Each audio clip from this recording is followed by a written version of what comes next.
Good evening. My name is Cliff D. Cottrell, and I'm the member chair for NAMIC SoCal.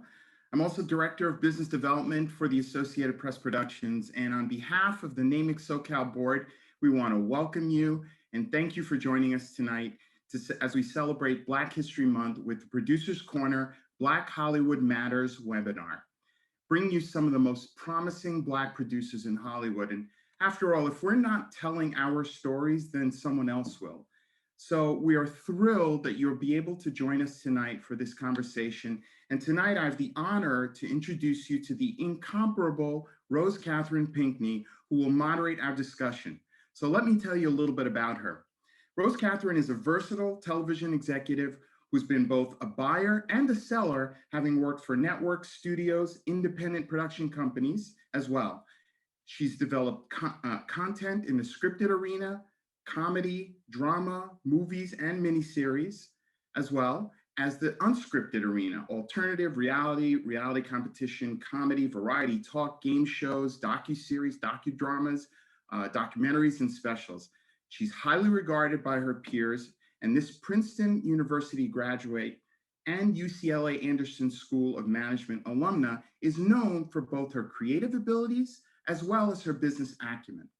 Rose Catherine is currently the Senior Vice President of Scripted Programming at BET, where she leads the development and current team in scripted programming.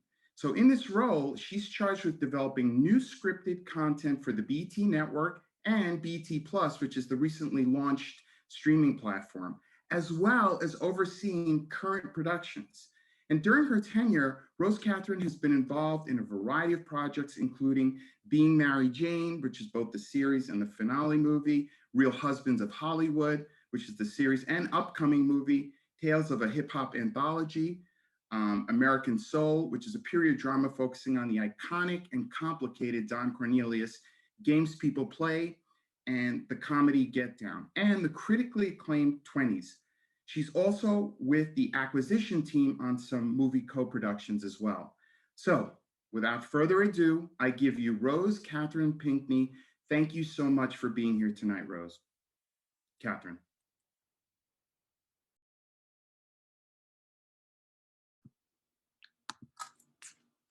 Good evening, everyone. I am so pleased to be here with all of you tonight. It is Black History Month, and this is my first real celebration of it. Thank you for having me. I'm excited to introduce to you our amazing panelists for the evening. First off, you know, they're all producers, but I'm going to start with Carl Craig. Carl's unmatched resolve and invaluable experience continually secure his spot as one of the most successful and influential producers in Hollywood. Upon graduating from the University of Rochester, Craig joined the Negro Ensemble Company, where as an actor, he met the then unknown Robert Townsend. Years later, the two joined forces in LA, setting in motion Carl's transition from actor to film producer on critically acclaimed Hollywood Shuffle. 5 years later, Underdog's image transformed to that of a top dog, hence the name change to Fifth Gear Entertainment. The video division quickly grew to become a reckoning force in the industry, producing music videos for the top urban R&B artists of the time, such as NWA, Snoop Doggy Dogg, Dr. Dre, Ice Cube, and more. He was ready to return to his roots as a movie producer. Craig continued on to produce Keenan Ivory Wayans' feature, I'm Gonna Get You Sucker, the Damon Wayans comedy Mo Money, and Ice-T's controversial special, Ice Television for MGM Studios, Columbia Pictures, and HBO, respectively. Carl even produced the then too risky for HBO third House Party comedy for New Line Cinema. Carl would later return to New Line Cinema to produce the film that would launch Ice Cube into the ranks of a Hollywood player, The Players Club. I know you guys all saw all of these movies. Cube eventually dubbed Craig the Hitmaker Craig, due to the financial success of so many of his works. Presently, Carl Craig is in pre-production on the second season of a BET show called Games People Play, a drama about the lives of a group of friends in LA. And I'm actually working with him on that project. So I think, Carl, are you gonna pop up on screen for us? Are you hiding? Oh, there I am. Hey, Carl. Hi. Hi, everyone. Thank you, Rose Catherine, for that wonderful, wonderful introduction. I think I learned some things about you I didn't know. Uh, Next up, we have Beverly Gordon. Beverly is an independent producer and the founder and CEO of Brown Bag Pictures, an independent production company based in Los Angeles. Brown Bag is currently in development on a diverse slate of film and TV and digital projects across all genres and budget ranges. Previously, Beverly spent several years working in the international television distribution at Warner Brothers Studios. Her producing credits include Mandel Holland's debut feature, The Other Brother, starring Mekhi Phifer and Tangi Miller, Nisha Ganatra's award-winning debut feature, Chutney Popcorn, and most recently, Lori Welch's About Scout, starring Danny Glover and James Seymour, which is currently streaming on Peacock, Amazon, and other VOD platforms. She received an MFA from the American Film Institute and was awarded the Producers Guild Deborah Hill Fellowship. Beverly also has a JD from Tulane Law School and a BA from Harvard. Welcome, Beverly. Hi. We can't hear you, you're on mute. I knew I was going to do that. Thank you. I appreciate it. Honored to be here. Carl, hi. Good to see you. It's going to be a great panel. Can't wait. Thank you. Next up is Felicia Mary. Felicia Mary is an amazing producer, creator, and showrunner. This graduate of the MFA screenwriting program at UCLA, go Bruins, transitioned into the film industry after a successful career in public relations and integrated marketing in Chicago, where she was born and raised. While still in film school, she sold her first comedy pilot to HBO. She also wrote on 2 seasons of the hit Netflix series, 13 Reasons Why. But one of the things that I'm most excited about is the show that she's working on now. She recently created and is still producing a sexy comedy series set in Atlanta called Bigger. It's for us at BET, for our streaming service, BET Plus, and Will Packer produces it. It's currently in season 2, and they finished shooting a couple of months ago. So I think Felicia is probably left the editing room to come over here. So Felicia. Bam, sorry. I was really trying to time that perfectly. Hey, Felicia. Thank you. Hi, Rose Catherine. And last but not least is Lane Estridge. Lane is president of POV Entertainment. It's the newly formed television and film company focused on telling culturally specific and universally themed stories. Prior to starting POV Entertainment, Lane was a trusted creative executive at Apple TV Plus and Netflix, where she oversaw production of Ozark, She's Gotta Have It, 7 Seconds, Dead to Me, When They See Us, Top Boy, Messiah, and Self-Made, which is the Madam C.J. Walker limited series, and several upcoming Apple originals. And I know you guys saw all of those. Before working at Netflix, Lane was an executive at Ellen DeGeneres' company, where she was responsible for developing scripted projects for both broadcast and cable television, such as One Big Happy, Little Big Shots, and the Netflix original series, Green Eggs and Ham. Lane was also a vital member of the Universal Cable Productions programming team, where she oversaw series development for John Legend's Get Lifted film company. Lane has a master's degree in cinema studies from New York University and a BA in telecommunications management from Howard University in Washington, D.C. Lane? Hi, guys. I wasn't as on as Felicia Marie. I'm sorry, but good to be here. Good to see everyone. Thank you for coming. So I'm really excited. I love this combination of producers that we have today. We've got creative producers, line producers, we've got writer producers, producers for film, producers for television, OG producers and newbies. It feels like we can cover a lot of territory. So I'm going to jump in. And this is a question, people think they know the answer to it. I'm coming to the source. It's a really simple question. What exactly is a producer? What do they do? What is it beyond people handing you a business card and saying, hey, I'm a producer. I've got a production company. What does that mean to be a producer? Who wants to answer? Craig, Carl, I'm going to call on you. I knew it. I knew it.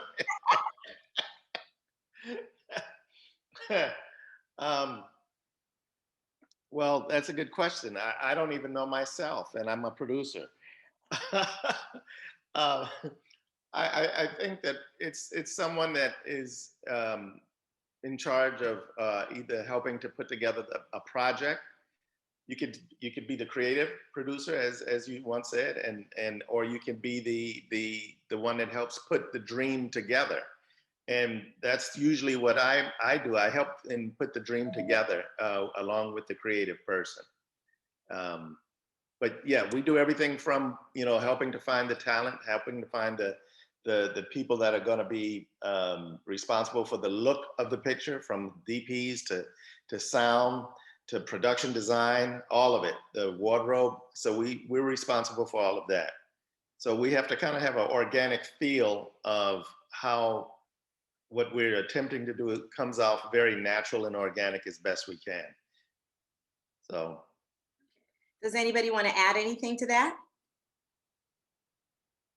No? I'll say for me, since I'm a writer producer, so if it's a little different for me, when producer was added, it was like everything else but writing. You know what I'm saying? So like when you're a writer, you're just a writer, and then when producers added to it, now you're in casting, now you're in editing, now you know what I mean. So it's just all the mechanics, that make the thing producible after it's written for a writer producer. And I'm going to come back to you a little later on the specifics of that, Felicia. Here's the next question. What was the spark for you? What made you decide to become a producer? I'm going to ask Beverly that first. Hi, yeah, that's I had that long winding journey to becoming a producer. Some people, and a lot of people that I mentor now, have that straight path, but I kind of just as a kid really loved film and television and just everything like that, but never really thought of it as a career. And so I sparked much later than that. It wasn't even until like I was in Cairo on this fellowship where I even took my first film class. And that sort of put me on the path of like, so, okay, well, my parents, typical West Indian immigrant parents, they expect me to do the professional thing. So lawyer, doctor, or something like that. And so I said, well, I'll be film adjacent and I'll be like an entertainment lawyer, and knew I was going to go to law school and stuff like that. But it really wasn't until I got to law school and I went to Tulane and I was doing sports and entertainment law, and I thought I would be like an agent or, entertainment lawyer or something, that they happened to shoot a movie on Tulane. Like, so some of us were in the movie. I'm not going to date myself, but you can probably figure out the movie. And Julia Roberts was in it, Cynthia Nixon, and the late great Sam Shepard. And Sam was just such a wonderful playwright, and I kind of had to talk about it a couple of years ago when he died. So great playwright and actor, director, just everything. But he was also super intellectual, super smart, and he would talk to us during the scene about the scene as a law professor. But he was most of all, he was passionate, and he talked about doing what you were passionate about and living that passion. And so with that, it's like a bell went off, and that was the spark. And so for me, instead of doing entertainment law, I wanted to be on the creative side and be able to put the projects together and tell stories visually. And so, so that was the initial sort of spark. And then I finished law school, went back to New York, and was taking all kinds of classes as well as working at law firms, and then ended up through a colleague meeting this Mandel Holland, who was doing his first feature. And so that's when I then started actually producing. I came on board that, and that was, Mekhi Phifer, Tangi Miller, and Regina Hall in a small little role. Blink if you miss her, but she was a star back then even. And then Nisha Ganatra's project, Chutney Popcorn. So those were the two director writers who sort of gave me that opportunity to sort of continue understanding that I had the confidence to produce. And they didn't really know that I hadn't produced anything before, but they were like, wow, so that was really helpful to me. So those were like sort of the initial sparks that let me know I could do it.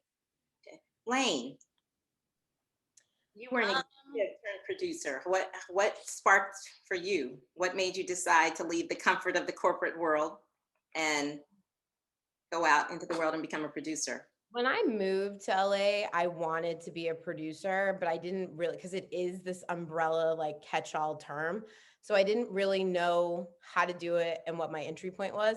But I had 2 degrees, and my parents told me I had to get a job. So I got on the executive track.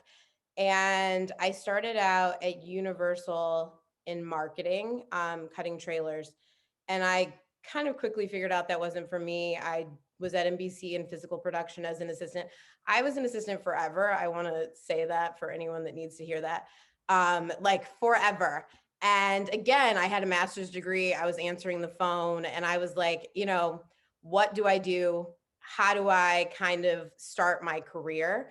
And while I was at Universal Cable, the game had transferred from broadcast to BET, and like 7 million people went and followed that show to cable. And so I went to my boss really excited the next day, like, did you see the ratings? And we should have a Black pod. And she was like, okay, go find one. And again, it was like, someone had to demystify the process for me. I didn't exactly know what I was looking for. And an agent friend of mine introduced me to John Legend's producing partner, Mike Jackson. We got along really well. And I was really impressed with the fact that John and Mike decided like 5 months before I met Mike that they were going to start a production company. And they had sold all these projects around town. Again, not really sure what that meant, but I came back to my boss like, we should do something with John Legend, and she was a huge fan. So it kind of jumped off from there. And honestly, I got to see Mike and John form their company. And in my mind, I was like, I really, really want to do this. But I was on a track to stay and be a buyer. And I really liked saying yes. And that part of the job was really exciting to me for a really long time. But I think like, when you work in a corporate situation, you always get annual reviews. And people would always say to me, Lane, you're such a good executive. You're always in the weeds. Or Lane, you're sometimes too in the weeds. That's not your job. And so I was like, oh, like the producing part of it is what I really like. And to me, the job of a buyer really is to like identify talent, to have them tell you what they want to do.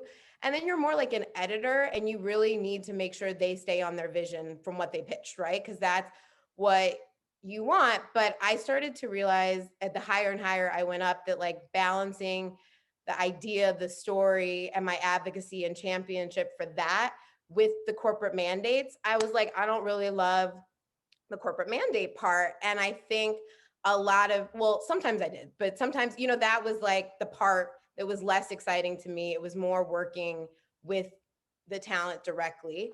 And so I think I just started to, really narrow in on that I wanted to be a producer. And like, I honestly, I want to tell this story because I think people need to hear it. There aren't a lot of Black agents in Hollywood, but one of my best friends is a partner at WME. Her name is Ashley Holland. And I talk to her and sometimes, I tell her things to like put something in her head. And sometimes I'm just telling her things to, just to share because she's a good friend. And I kind of told her that the 10-year plan was to be a producer. And after George Floyd was murdered and, people started asking what they can do, she told people very candidly what they could do. And one of those things was putting money into investing in more Black producers and production companies. And, she was talking to Endeavor Content and they were one of those people that said they wanted to invest and really give someone some backing. And that's kind of what the spark, it was actually Ashley. Cause like, I think I probably would still be a buyer right now if she had not kind of facilitated this for me. So that was the spark, just a combination of all the things. So I'm going to ask you a question that I was going to ask you later because we're talking about this, your transition. So how to be an executive, how does the fact that you were an executive change how you think as a producer? Is it a plus? Is it a negative? How does it? I feel like I have the answers to the test, honestly. And you know this, Rose Catherine, like, you know, like, and that was the thing too. I really saw a hole in the marketplace for good producers. I think like creative producers, what I do, like not necessarily a line producer, there is a void. And people, because I think people, again, it's an umbrella term, people don't know how to quantify it, you know, but there are some really talented writers and filmmakers, but they don't have those people that are just, their job is to like block and tackle and support and like help them get their projects in a place where people want to buy them. And I was like, I can do that because that's all I do is sit in the room all day and, you know, figure out targets and what we want. So, you know, I think as long, like keeping my relationships with executives that are buying will, you know, it's a good thing, but I really, after being on that side for 15 years, I really do know what most brands are looking for. And it really is about being a brand and going in the room and selling yourself and saying our brands, our visions align. So I do feel like I have the answers to the test. Yeah. Nice. Now, Felicia, you made an interesting jump from what Yes. you were doing before into writing. You want to tell us about that?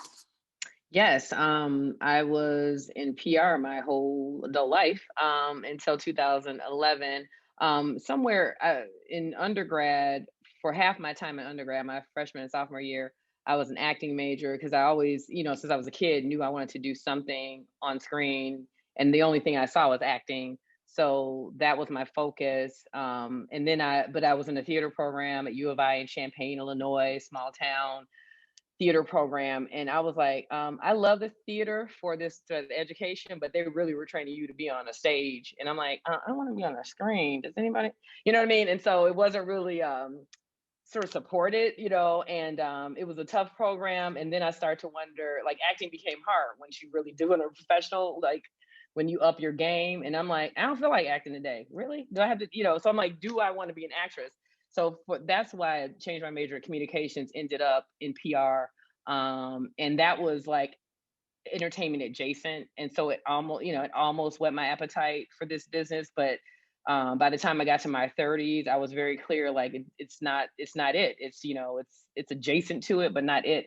So I thought writing, because I was afraid of starvation. So so I was like, what can I do and not quit my job? So for many years, I tried to write scripts on my own with this really demanding full-time job. That was difficult. And I got out one script with a friend, like a comedy with a friend, like in 2000, I forgot what it was. Yeah, a few years before I applied to film school. But what I found was it was really difficult when I started to learn more about the business. I'm like, I don't think should be in Chicago. I think I need to be in LA, but I don't want to be out there randomly with all the other people moving to LA. So I thought, I think I'm gonna use, you know, film school as first of all, because I don't know what I'm doing. I tried to self-teach, you know, reading Robert McKee 5 times, you know what I mean? Like, and that wasn't, I don't know if that was enough. So I'm like, I need it for the craft, and I needed to move me to LA and to get me in a community. And so that's why I went there to get my MFA. And so, yeah, so that was really my journey. I wanted to be a part of a community that at least would give me credibility, since I thought I had to have all this experience. So my thing was I was trying to get credibility from like a third party, like UCLA. Don't I sound credible now, like a real writer, you know, that kind of thing. But what I realized was all these years of experience, I thought it was going to be these years on earth. That's what I mean by experience. I thought it was going to be a deficit for me, but it was, as a writer, it helped me because I had lived a life. I had perspective. If I started to write in my 20s, I would have written about what I thought life should be and not what life is. And that is why being mature as a writer gave me almost a secret weapon, because I knew all of life's tricks, not all of them. I'm sure there's some left. But I knew most of life's top turns and tricks, and I knew about, and that's what Bigger came from. Bigger, the idea of Bigger is I knew about getting to your 30s and wondering, is this it? And wanting to reinvent yourself and wondering, is it too late? And so I was able to use some of that, you know, for this first show that got produced and made. So that's really my story. Great story. Thank you. Mr. Carl Craig. Is there anything you want to add? Well, unlike everyone else, my journey was a little different. I've never been to film school. I was self-taught actually on everything that I've done. I read books eventually, and my journey started off as an actor. I was an actor, and I was a starving actor. Did a lot of extra work. Uh, all the way back to, me and Giancarlo Esposito, extra work shooting up in Harlem. We were doing movies up in Harlem. I got beat up and he ran. What? But as they said, you find yourself going down this path, and for some reason I got pulled more into the producing side. Because I was finding myself with Robert Townsend.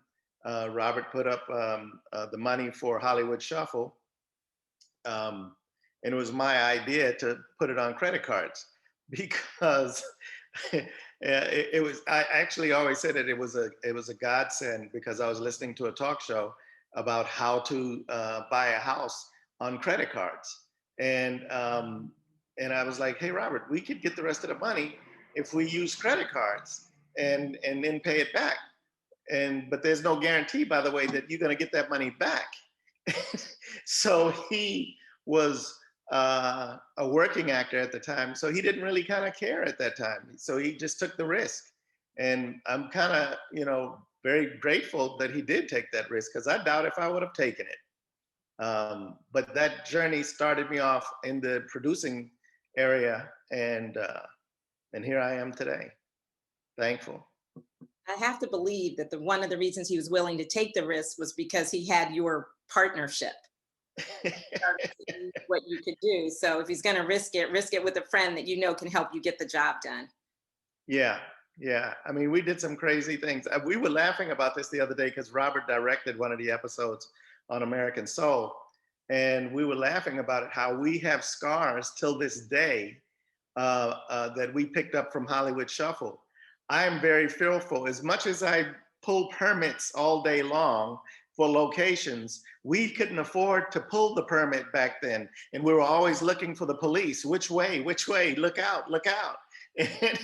And we have scars till this day. And we laughed about that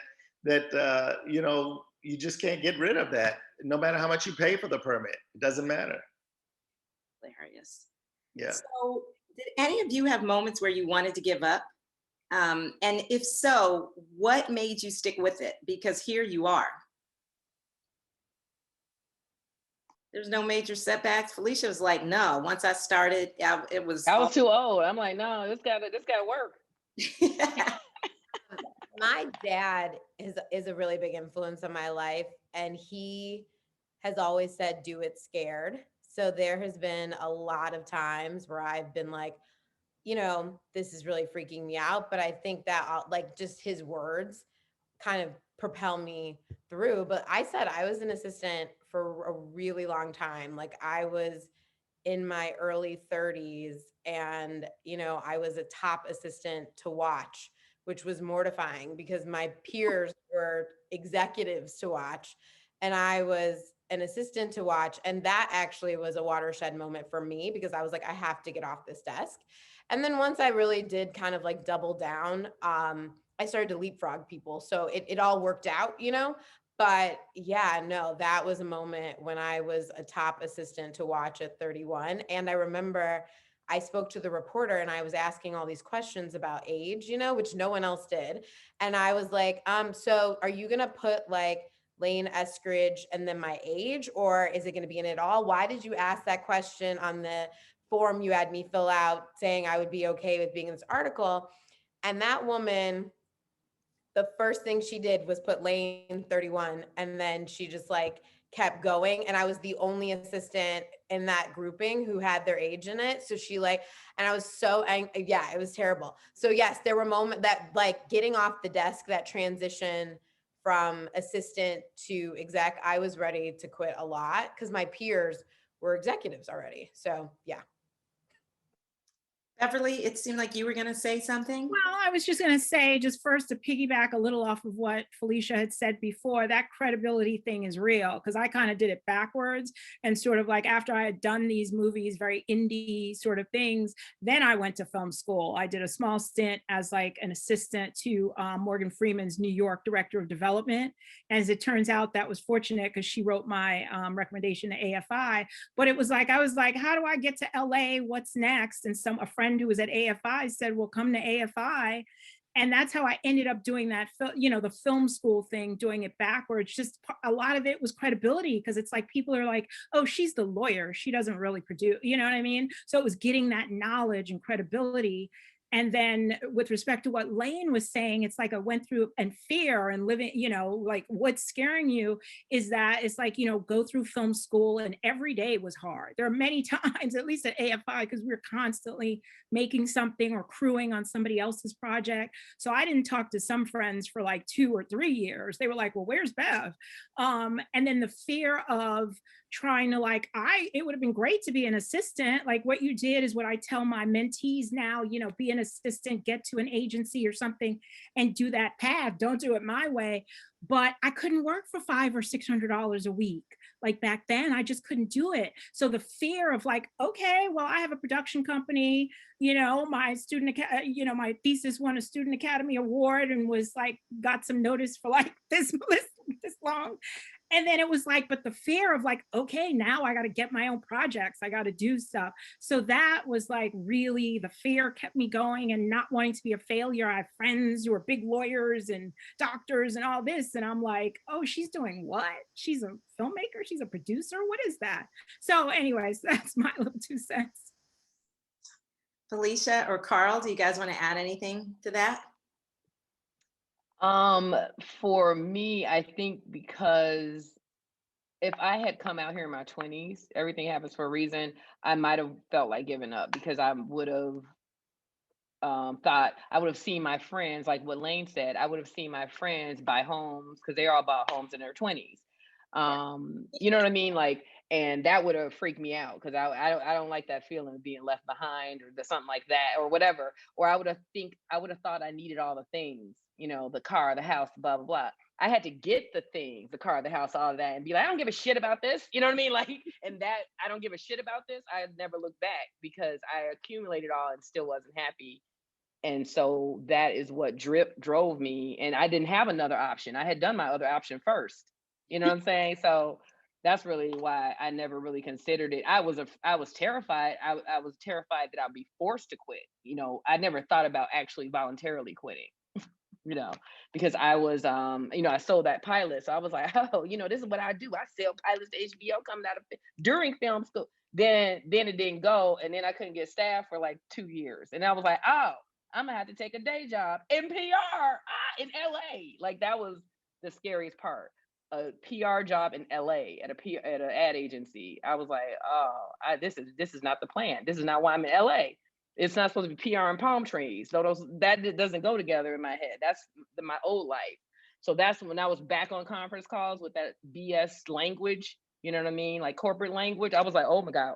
After being creative for several years, that was frightening. But I just didn't want it to push me out the business. Yeah. Did what you had to do. I could say this, being the oldest producer on the panel, in hearing you guys talk about your friends and looking to the right and to the left and everybody's buying houses, there was nobody else. We were at the forefront of the game. Robert and I on the West Coast and Spike Lee on the East Coast. So I had nothing to compare it to, so I couldn't get disappointed or hurt that someone is jumping ahead of me. That was it. So can any one of you tell a story of when you moved from your comfort zone into your power zone? Was there a moment like that? And if not, I got other questions, I assure you. I'm still scared. What are you talking about? I'm like, power. Yeah. terrified every level. A friend of mine is developing something with a network, and it's her first time developing. And she was a week ago complaining that she hadn't heard from the people, and then they had their kickoff call like a week ago. So it changed from she was depressed that she was wondering, is it going to happen? It's moving too slow. To she had the kickoff call. Now she called me like, okay, now I'm freaked out. I got to write the outline. And I'm like, and I was like, girl, yeah, same. That's what I told her, because she's always acting like I'm crazy. Like, you have a show, you have a this, and I'm like, girl, it just gets worse. Like, your anxiety keeps building. Just because you have the thing doesn't mean you're not nervous anymore. You think you're going to be like that, but it actually, the stakes are higher. So the fear doesn't go away. And she was like, well, what's your advice? Oh, I don't got no damn advice. I'm saying every level. And if the show is greenlit and it's on air, now you're gonna be freaked out on another level. And if you get a season 2, now you're gonna be freaked out about season 2. It's just, people add confidence sometimes, but I feel like as a writer producer, writer is first. And writer's brain is filled of like cockiness and insecurity depending on the day. And a lot of times it's, I love what Lane said. What's your daddy say? I'm gonna use that. Do it scared. Do it scared. Do it scared. Everything I've done is I've been scared during it. I'm not afraid to admit it, but you feel like popping your collar after a little bit, and then the next day you might freak out again. So it's just, that's the process. I think the fear is a good thing because it keeps you fresh. It keeps you fresh and wanting to recreate and do fresher things. If you're not scared, then you're sitting back and just saying, oh, I've done this, I've done that. And I call it rear view mirror syndrome. You never look back at what you've done. Never.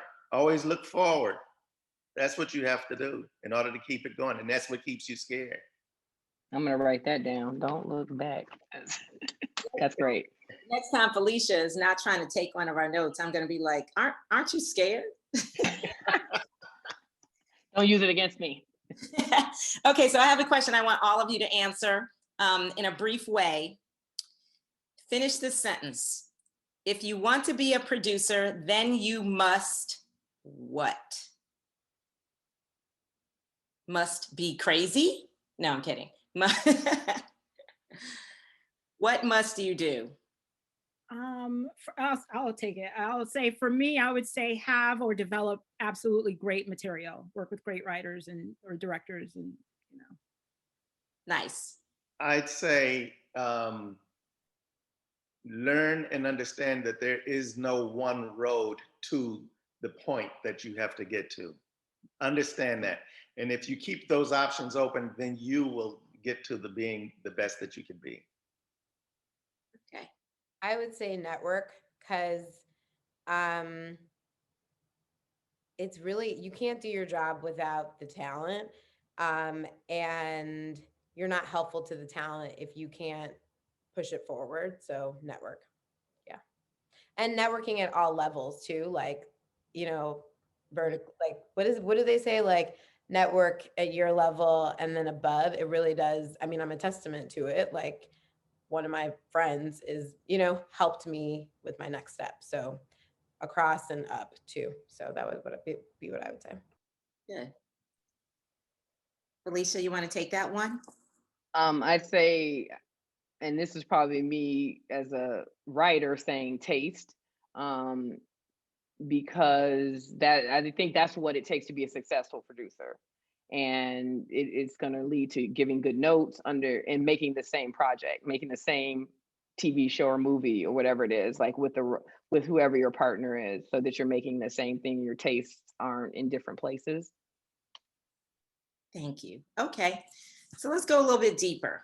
So I have a question. It's it's a twofold question. What would you say is the biggest obstacle or the most recurring obstacle you run into as a producer? And then I want you to answer that same question, and I'm asking you as a Black producer. Is it the same thing? Is it different things? I made them think on this one. By the way, Say it again. Say it again.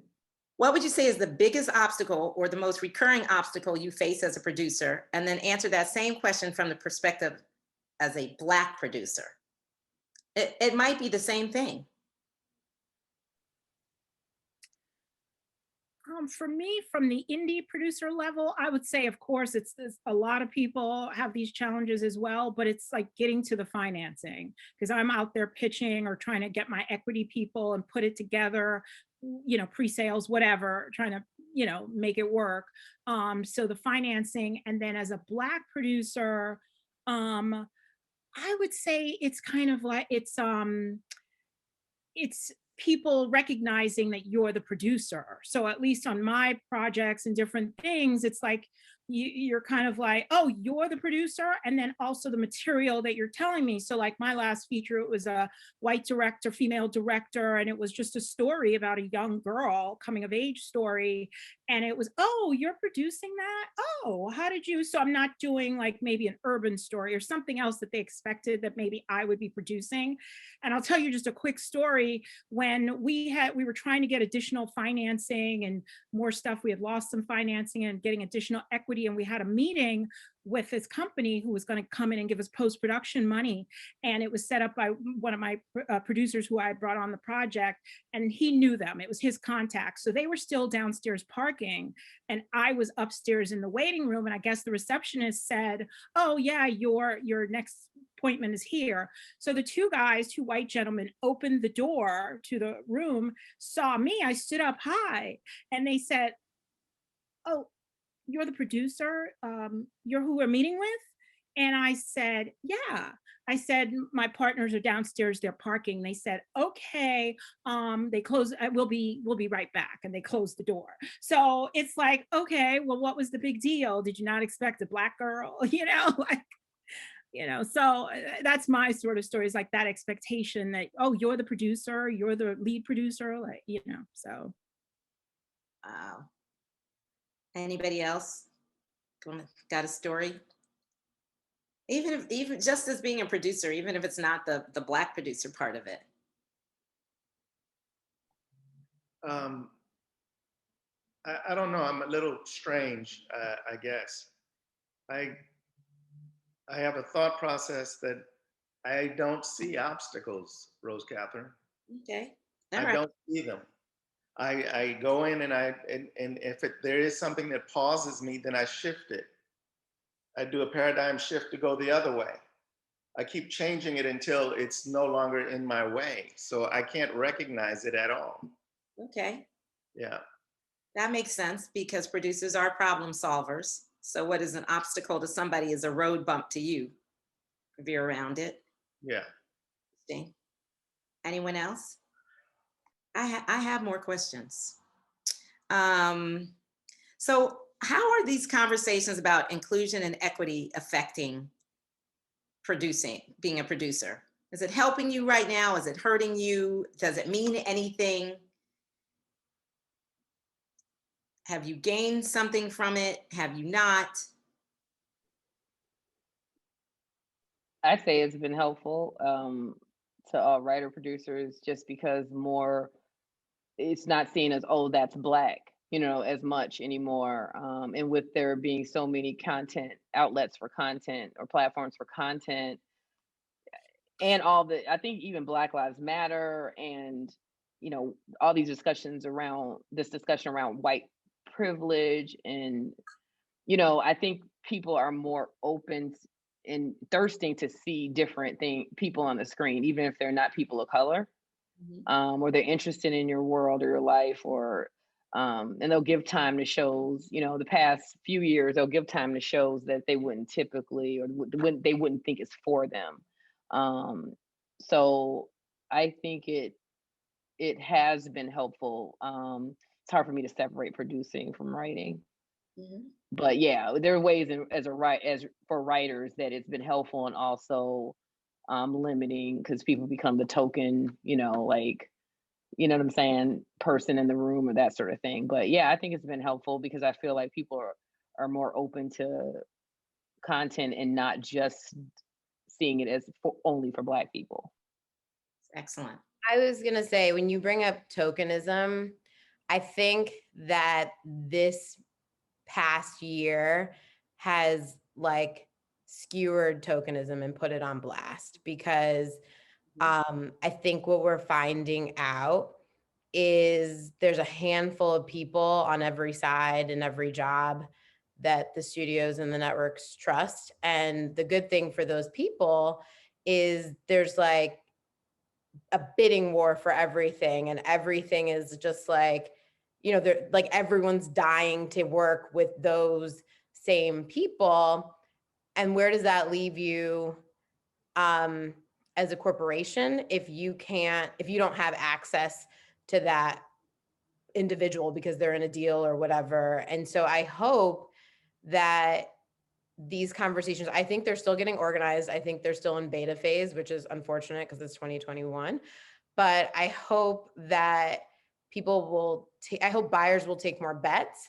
And instead of taking that swing that may be bigger with that one person that has had a bunch of shows, I'm hoping that there are like 3 bets that you make instead of that one. Like I'm very optimistic about it, but I will say I think it's still in the organizational phase, and I think it could turn out to be exploited if I'm being honest. You know what I mean? So I think it's just it's like a watch and see. But I'm really hopeful. But I think at the corporate level, it's still being organized. It's still trying to figure out how we can really show up and match what we're saying. And so I think there's a lot to figure out still, but my suggestion would be to make some bets on some new people, because I think like, just having been a buyer, it was crazy. Like, it was like, okay, we want to do more things with people of color, and specifically Black. I would always be like, we're talking about Black people. This is a Black moment. Let's talk about Black. There aren't a lot of those folks that have been given the opportunity until right now. So I just, I'm like, let's wait and see, but I'm hopeful. I think you have to remain hopeful. Yeah. So.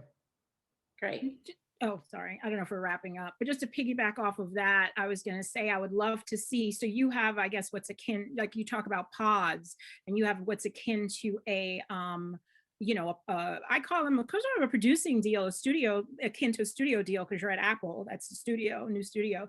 And I would love to see more indie producer pods, or just producer pods. I think Imagine a couple years ago started something like that. I'm not sure if it's still going, where it's an entrepreneurial producing team that's sort of taking the place a little bit of their Imagine Entertainment's development, and they're grooming, and they're functioning as like an entity producing, and they've got their passion projects and they're bringing it into Imagine. And if Imagine likes it, they're paying salary and overhead. That's the most important part. And they're sort of giving them that opportunity to either, if they love something, then they'll put their clout and their money behind it. And so I'd love to see more of those production companies that have financing deals, not necessarily the studio deals. We know what the studio and Apple, let's say, or the big Netflix is, the kind of things that they're trying to do, but taking some of those indie producers, because I fully believe like independent producers like Effie Brown and Christine Vachon and Mary Jane Skalski, if we don't continue to nurture those next generation of producers, and hopefully they're producers of color, and I think we should be doing it specifically for that group, because it's people like me and others in that space who you're finding the new unknown actor, you're finding the new writer, director, and taking a chance at them on lower budgets. And so therefore giving that opportunity for new talent to come into the industry. So that's what I keep talking about, that because I'm hoping more people will run with that, not just Imagine or say Apple, but those production like Odd Lot or Annapurna or wherever that have these deals already, and do that and do it with people of color, producers of color. Sorry, just quickly, I'll say one thing, like, so Danny Glover was in my movie and we were on set, and he said to me, think about this is a couple years ago, and he said, wow, this is the first production I've been on where Black people are running it. So I was the producer, one of my producing partners was Black, and the first AD was Black. And I looked at him and I said, no way. And he said, yeah. So that might have changed in the last couple of years, but that I was like, wow, that's deep. Danny Glover, who's made so many movies. So anyway, sorry. So that's what we need to do. No, and let me piggyback off of what Beverly said. I think that it is our responsibility, and like you said, Beverly, to nurture the up and coming generations to come. That's not for other people to do. That's for us to watch out for our own people. And we have to, from production designers to DPs, we have to reach back and pull everybody else up by their bootstraps and help them get to the next level. That's our responsibility. Sorry.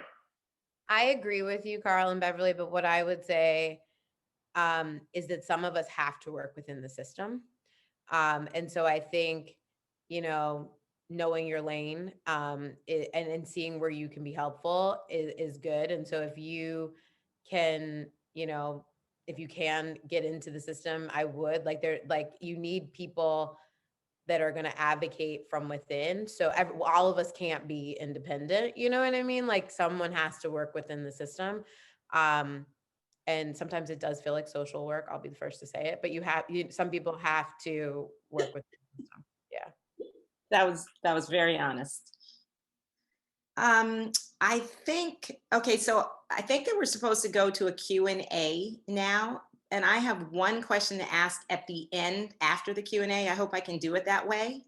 I think, Nikki, are you handling the Q&A questions? I can certainly, I'm going to present a few of the questions from the audience. Okay. If you want to do it that way and then come back to you, or if you want. Yes, for one question at the end. Okay, sounds great to me. So everybody, I've been monitoring the chat and everybody's extremely grateful and appreciate. There's a lot of appreciation, a lot of gratitude, a lot of quotes that I think might be trending. Carl, they really, really connected with Just Do It Scared.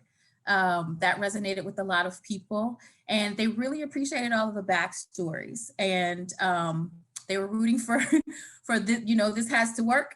They really appreciated all of that and all of the varied ways that you guys all got into the industry.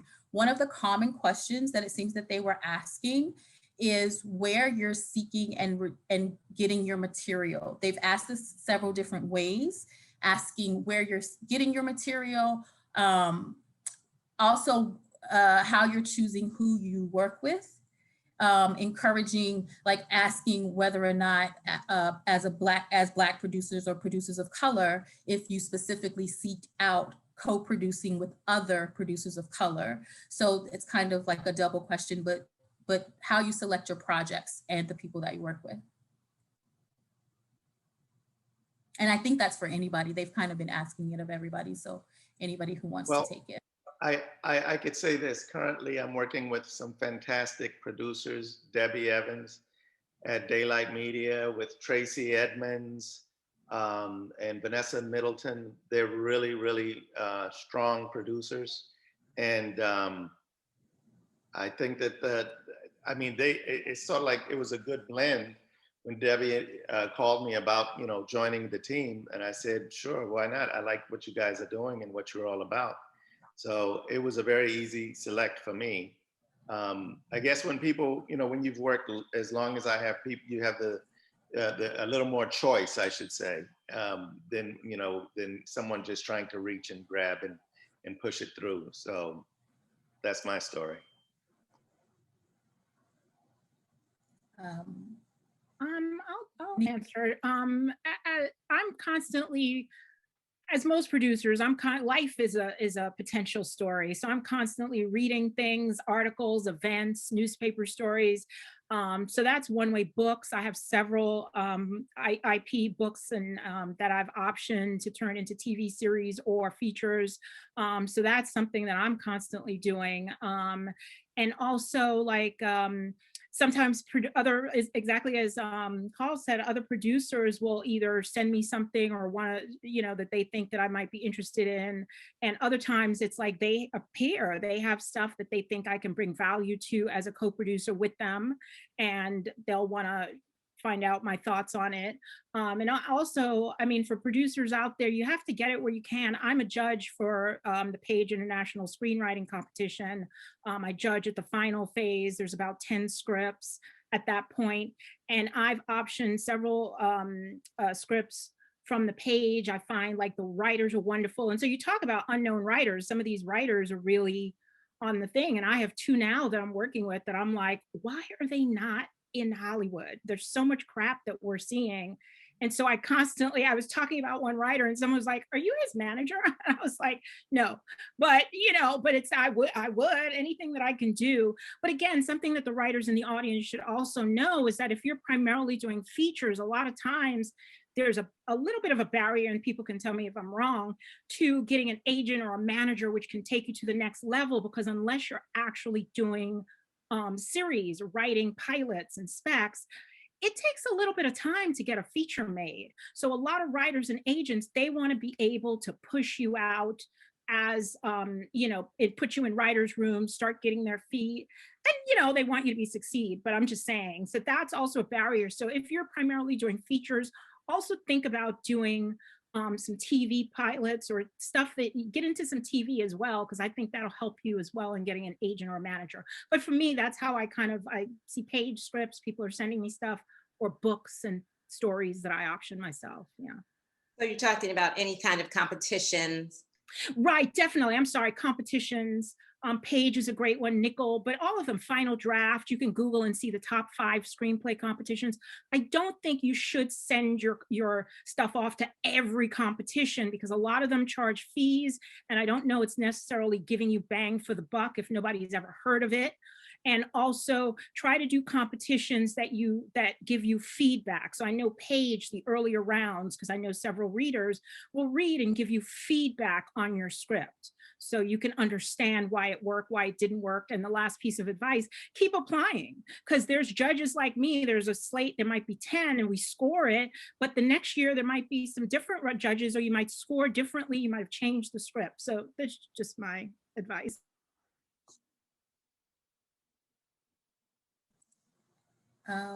Okay, so we'll take another one before we go back. It seems that there's a lot of questions about how to get your project to the studios and the best way to do that. And of course, that may take a lengthy amount of time, but I'm going to couple it with some more questions that they were asking about whether or not it's important, because this may tie into studios. How important is developing or adapting IP? Is it easier to get your project made for original stories versus adapted stories? So that kind of ties in on whether or not you want to answer getting to the studios and selecting original versus adaptation, if it's easier path. That's a big question. There's a lot of ways to do things. I would say most studios can't take unsolicited material, so it has to come from a representative. That can be a lawyer, that can be an agent, a manager.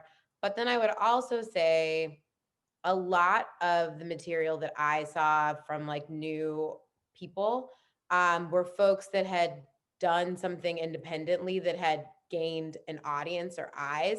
Because I will be honest, I think it's really hard to just send a script without, some kind of groundswell for your material. That's not super inspiring, but I think that's just real. So I would suggest, if you're just starting out, to take your projects and help and try to find an audience for them. And what I think is really cool, especially about the Black audience, is they're not really susceptible to, they don't need critics they don't need people to verify stuff. Like if they see it online and they like it, we're going to speak about it, like we talk about it, and then people will hear about it in that way, and people will approach you. So I would say if you're already in the system, have your agents and your material. If you're not, I would try to create a hype around your projects, and audience, because that's what we're all, that's what buyers are trying to do anyway, is serve an audience. So if you're already saying I come with an audience, yeah, I hope that's helpful. Yeah, and go ahead. Oh, I was gonna say, like what Beverly said about contests, I always recommend contests and fellowships, like the popular ones, the known ones, because what I found, coming from a different world, what I found about this world, found out about this world is that it's all about validation so that someone can bank on you.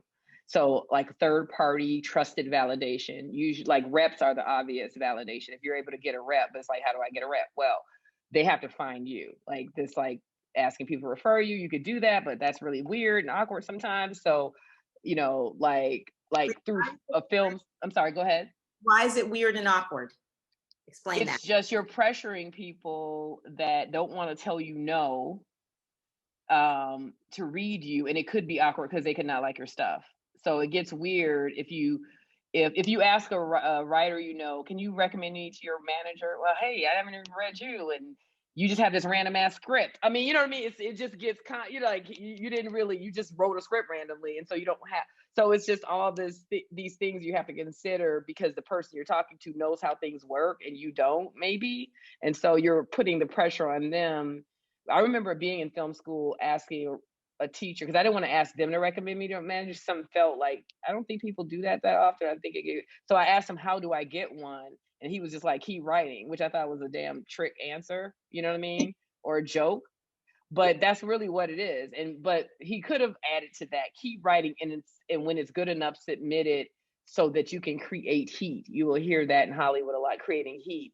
And it's the same thing that Lane said, creating a groundswell around you, you know. And if you don't have, like, I wasn't the type to, you know, I'm not 25, so I wasn't like trying to like produce something or shoot something on my iPhone and put it on YouTube. I'm like, nah, I'm going the studio route, but it's going to be a long process working within the system to get seen. And working within the system is like getting, you know, your education together, whether it's however you could teach yourself if you're good at that, or take class or whatever. Just get the craft together before you step out there, because you don't get that many chances. And if you come off bad, people will just be like, they're bad.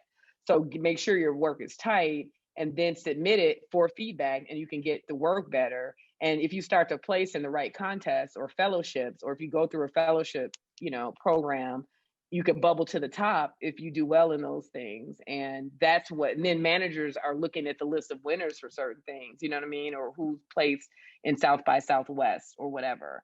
And then they could, you know, they'll find you. That's how it happened for me. Yeah, no, you guys are absolutely right. I think that we are, I go back to what I said before, there's more than one way to get to where you have to go. And that is, I mean, for example, you might decide to write, you know, 10-minute shorts and give them out to people to have them direct it and act in it and so forth. You come back with 10 pieces of material that now can show people that what you wrote and how it comes off. Sell it off to a low streaming. There's all these streaming networks that are low level. Get it in the eyes of those people, and then they will begin to show it to other people, and so forth and so on. So the point is, create the heat, like Lane said. You got to create the heat, and that's what you're faced with right now. I love it. I want to keep going, but I know that Rose Catherine has another question, so I want to be respectful of time. They said we could go longer. So do you want to go one more? Okay. Okay. No, I'm kidding. I love it. A lot of these questions have been kind of answered in one way or another. So let's see. So a lot of people want to, oh, that's the same question. So there's questions about investing and getting your project done. And there's also questions about, I'm trying to think of the best one. Okay, so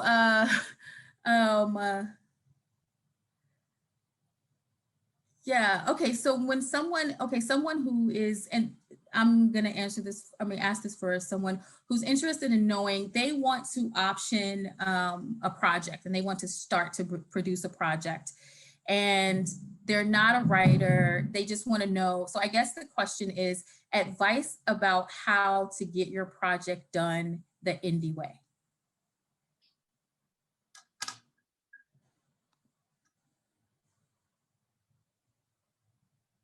And while you think about that, because I want to be respectful of time. So then there are also questions about what projects that you're working on during COVID, and has COVID changed how you're producing projects? So let's go, maybe that's a. I mean, I guess I can answer the first question. I mean, producing on the, if you've optioned the property, then you've got to start, just start putting it together. Like, if it's a script, then who are directors that you can attach? You know, is there a piece of talent that you can attach? You've just now got to start putting the pieces together for that project, and hopefully can get some attention to it that way. You can also try other people you know who can finance it. You got to get the budget done, create a lookbook. There's all kinds of things that you need to do, start doing step by step. You can create a lookbook, budget, you know, and then just trying to see a director that's interested, if it's not a writer director who you've optioned from, and just start putting the pieces together, essentially.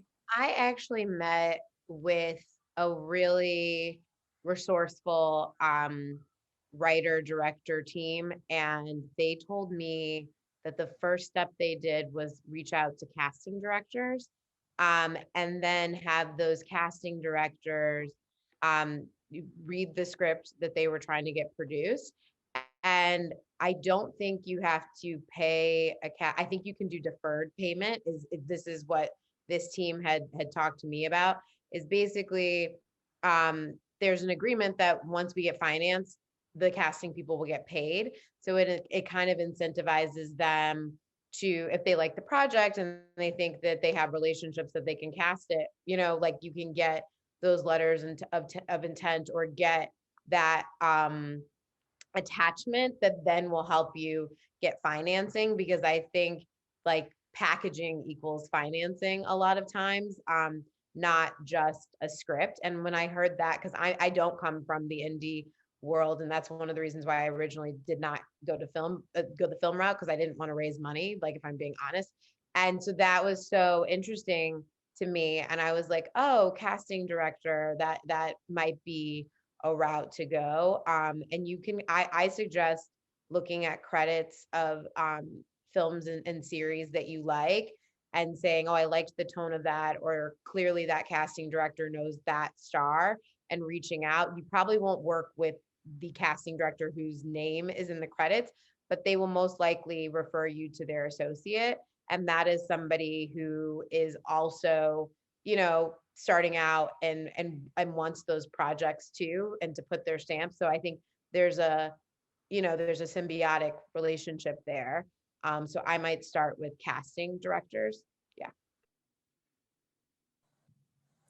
Great idea, Lane. Thank you. It wasn't mine, but I'm like, I took it. Welcome, Hollywood.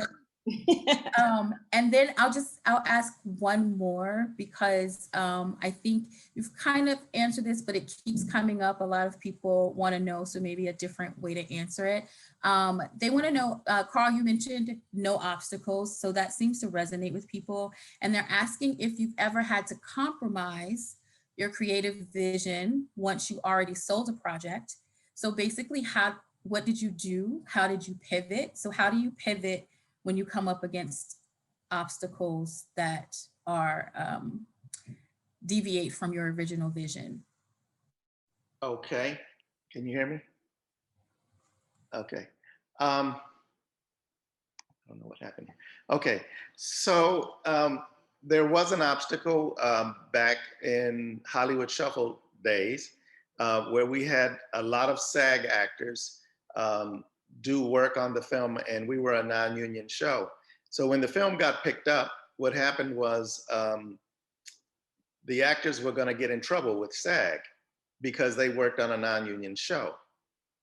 And the name of, I won't name, well, Samuel Goldwyn was the company. And they didn't want, at that time, we made a deal with SAG to waive the rights, since there weren't a lot of minority films out there, to not punish the actors. And the obstacle came up from Samuel Goldwyn was there were two rates, and they wanted to pay. Now keep in mind, we were working for a year on this project, and they wanted to pay the actors the lower rate. And we were like, what are you talking about? They worked for a full year. They waived a lot of time and overtime and all of that. And you want to give them the low rate? And that presented an obstacle. So unbeknownst to them, when the attorneys and I and Robert and the SAG representative at that time walked away from the table, Robert and I weren't happy. They walked away thinking they had a deal and everything was going to be nice and cheap. We'll get the film nice and cheap.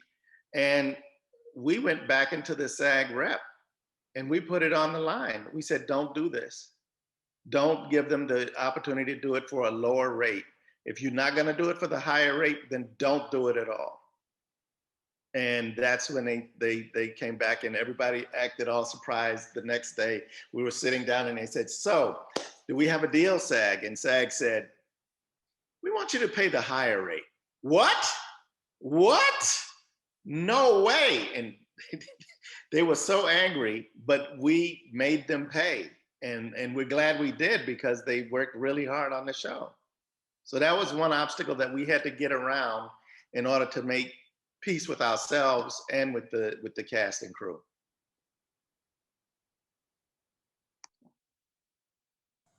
Okay, I'm gonna sneak one more in there since they're all so generous with their time. Thank you guys. So there are a couple of questions about pitching and pitching your ideas, and I guess advice on pitching, level of the process that it takes to create the space for your concepts, and if you've ever had to change direction in your pitch, and how did you pivot? I mean, that's for Felicia, right? I was gonna say, Yeah. Felicia, Yeah. I've seen you pivot. Oh, I pivoted. She's pivoted. I pivoted to a whole nother show. You did. Yeah. So, but my pivot was driven by BT Plus streaming. So I was able to, the Lord gave me a pivot and said, here, this is more you, in the middle of the process of developing for the main BT channel, a different show that was a little safer because it was on main BT. Although, I'm wilding out now, so I don't know. But anyway, no, just kidding. It's great. And so when it allowed me to pivot. So I don't know. I think that pivot was sort of a gift because I wanted to be edgy. That's kind of my voice. I had worked at streaming anyway, so that allowed me to sort of take the same characters and in the same world, but spice it up. But for me, it's just about taking, some notes and never doing a note you just can't see it. If you can't see it, then I just don't see how you do it. Rarely do I see a note I can't see, but there is occasionally times there's a note I can't see it. Because at the end of the day, your name is on it. And everybody will look at you if it doesn't work. So you have to feel good about it. So I just like to, and coming from PR help, because I served clients, I had to make it work for them, right? In a way, or find a happy medium. And for me, it's just, how can I take this note and make it into something that I like, or can deal with, or can make it into something I like by changing a couple of things. So it might not be the direction I would have gone, but what can I do to make it exciting for me? And if I can't find a way to do that, then I keep having conversations, because that, and the more I develop, the more I realize that that's important, to stick to your if you're the creator, they're looking to you, they're buying into you. So you should have a position on all your choices. And if and there will be notes, and sometimes, and you'll know when the note is right, because you'll be like, what, I thought that actually, or it'll feel right. And then then you can collaborate on how to make it, to address that note. But if it's something you just can't see it, or it makes your heart skip a beat or something, like in a bad way, then, have a conversation, because it reflects mostly on you out of all the people involved. I think that was amazing. I'm gonna go back to Rose Catherine now. Thank you guys for your questions. Thank you, panel, for answering everyone's questions. So there was just two questions. One, Felicia just sort of touched upon a little bit that I thought were great questions. And one of them was, how do you handle creative differences with the network, the studio, or even your own creative partners? And I think as producers, again, as a writer, I think people are like, okay, this person is putting her pen to the page, so we might back off a little. But what about as producers? Carl just yells at us and says he's not going to do it. No. She's not joking. Wait, I could do that, or do I have to wait? You gotta Wow. wait. Too You gotta- new. Oh shit, I'll wait. Next year though? Next year? No, I'm just kidding.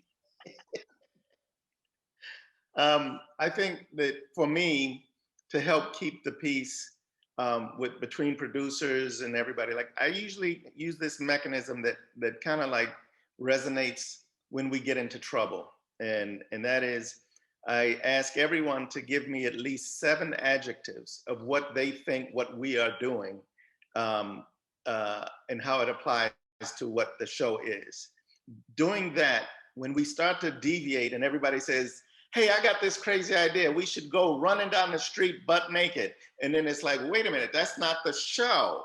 Let's get back to the show. Then we pull up those adjectives that we all said were the basis for what we're trying to do. And then that helps people to try to, it pulls them back together. And that's the mechanism that I use to help keep the peace. Nice. So I think even as a producer, well, when I was a network exec, I was really concerned about how my notes would be perceived. And so to make sure that people knew I was coming from the right place and that I got their projects, what I used to do, and this is pre-COVID, but even would try to after that, notes calls are usually on the phone. And you're usually like talking to the phone and you don't have a lot of face-to-face with people, because writers can be in New York, they can be in London, they can be down the street. You don't call them in for notes calls. So I would always try to have at least 2 in-person meetings before I gave anybody notes, because I just think that it's just different when you know that like you guys, and the meetings would not be about the project. It would be a lunch.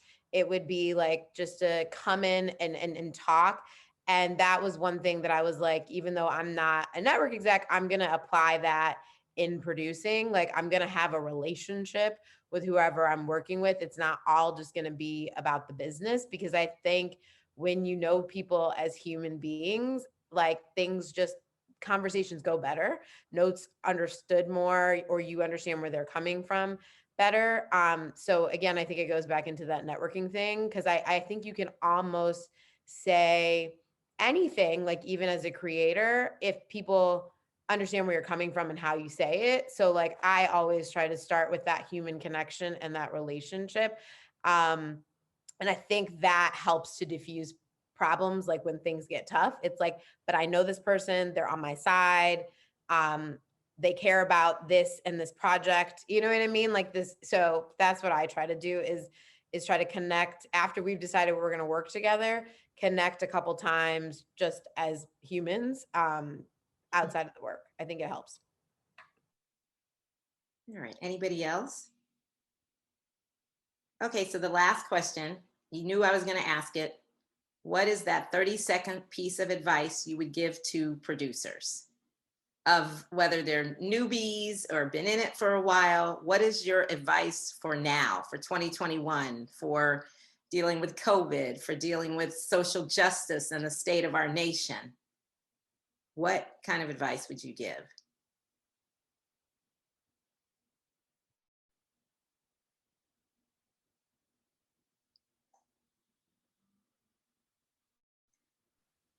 It's funny because as a writer, I can't separate this writer producer.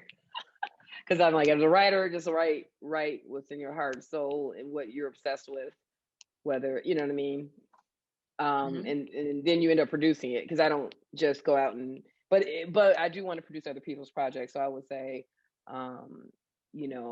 produce what what's in your heart or the topics, that I mean, that seems obvious, but sometimes things just sound cool and commercial, and it's like you get all into that. But if it's something that you YouTube, a subject, or that you YouTube all the time, or you next thing you know, you rabbit hole, and it's 2 hours later, and you learn, way too much about Scientology now. You know what I'm saying? Like I've done that, not to be a Scientologist because it was just ridiculous. But if an opportunity ever came to write a show about people in the cult, like I might be all over it because I rabbit hole on that subject for some reason. It's fascinating to me. Stay tuned for the next QAnon movie coming from Felicia. Thank you. Anyone else? Beverly, you look like you were about to say something. Well, I was going to say, for me, it's the kind of the same advice that I would have given pre-COVID. It's sort of like the typical, like, I feel like you always have to just stay strong. Like, so I call it the 3 Ps: patience, perseverance, and preparation. So especially preparation. So even if during COVID, particularly, nobody got here by like luck, it's like luck is opportunity meets preparation. And so I always, want to tell people, stay prepared, be prepared. If you're a writer, constantly write every day. Like, I don't necessarily work 5 days a week. I work 7 days a week. So even if it's on the weekend and I'm reading something, or I'm doing research, or trying to figure out a lookbook, or just whatever. So it's, constantly trying to be prepared and get everything to a space where I think it's ready, but then is it really ready, and that sort of stuff. So especially for the writers, keep writing, write every day, be prepared, stay prepared, get your work together. So that's, my main advice. Lane? Under promise, over deliver. Like I never say I can do something until I've probably already done it. So that would be, and keep things close to your vest, because I really do think, like, I believe in energy and things like that. And I don't think everybody, I would just keep things to yourself, and you don't have to. I think humility is a really good skill for a producer. And Carl, do you want to close us out? Okay. I kind of side with Felicia here a little bit with recognizing with your passion that you have inside of your heart. You have to stay focused on recognizing that, because I have a lot of people that come to me and say, I'm a writer, and it's like, really? What have you written? And then they would say to me, oh, I've done, I said, how long have you been writing? For years. Well, how many scripts have you written? 2. And what that means to me is that they're not honestly looking in the mirror at themselves, and recognizing the fact that they're really not that passionate about it. And if you keep yourself open enough to recognize your passion, then you will see that there is no, this journey that I've been on, I've always felt like I've just kind of floated through it because it was easy for me. It's like what I love to do. People ask me, when are you going to retire? And I'm like, why? Why do I need to retire? Clint Eastwood's doing it. He's 99. So the point being is that if you could honestly be good to yourself and recognize the passion that you honestly have, and then let that pull you in that direction that you need to go in as far as producing or directing or writing or whatever. This is excellent. Thank you. Thank all of the panelists. That was amazing. I think I am tossing it over to Cliff now. Yes, thank you. So, I'm just going to add to your thanks and thank you, Rose Catherine, for being a tremendous moderator. I want to thank the incredible panel of our guests and thank all of you for your attendance and your probing questions and your thoughtful discussion and your positive feedback, both for the responses as well as just in general for this event. I especially want to thank our NAMIC SoCal Board President, Sandy Nunez, and our esteemed Vice President, Danielle Green, who, without her, this event wouldn't have been possible. She almost single-handedly made all of this possible tonight. I especially want to thank our treasurer, Amir Zolfagari, and our secretary, Angeline Buenaventura, as well as the rest of our board members. But before we wrap up tonight, I would like to take a minute to talk about NAMIC and what we do and why it's so important for you to become a member, to continue to bring you these kinds of events and webinars. So as I mentioned, NAMIC is the National Association for Multi-Ethnicity and Communications, and for 40 years, it's been dedicated to educate, advocate, and empower for multi-ethnic diversity in the media and entertainment industry. And our success really comes from the ability to provide the resources that allow media companies to activate diversity, inclusion, equity programs within their organizations, and for members to help them cultivate their individual careers. So why should you become a member?